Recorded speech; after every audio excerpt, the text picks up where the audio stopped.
Hi, in this demo, we will be going over how to write data to a file. So to start, we're going to need our typical import statements that we needed even for file reading. Java.util.star and java.io.star.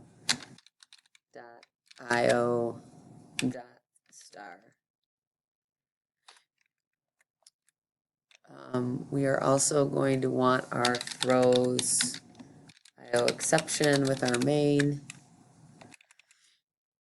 And now we can go ahead and write. So the beginning of it is very much the same as if we were reading from a file. So in order to write from a file, we need to create a print writer object. And that's what allows us to actually write to a file instead of on the console. So we're going to call this object outFile equals new print writer. And in the parentheses, we're going to give the name of the file that we plan to create. So we'll just call this file myRandomNumbers.txt.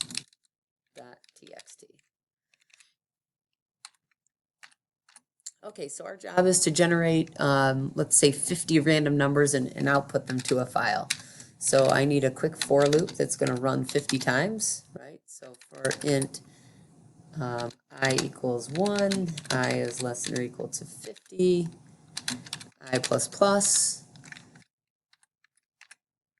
And inside there, I'm going to create my random number. So int ran, and we'll just do random numbers from 0 to 99. Just to have some values. So math.random times 100. And now we need to write that number to our file. So we simply just need an out file. That's the name of our object.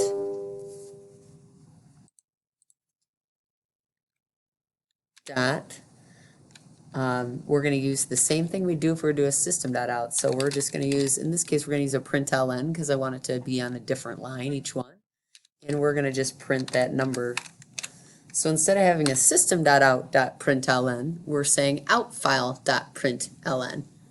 So same idea, but now we're printing to a file as opposed to printing to the console. And that's really all there is to it. Now, if I were to run this, I'm forgetting one line here. Well, I'm going to put the line in, but I'm going to comment it out. One line that's really important is this outfile.close.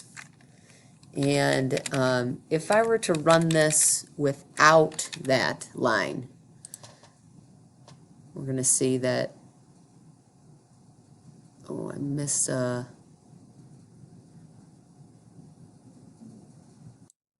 So I had forgotten a semicolon on the first line. So we'll rerun that.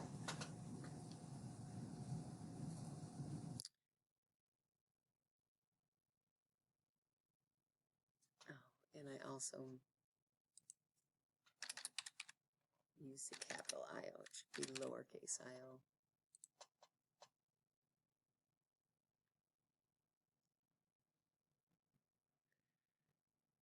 Okay, so we can see that it ran, and now we have a new file called myRandomNumbers, but that file is blank, and we expected it to have a bunch of numbers in it, and that's why this final line here is so important.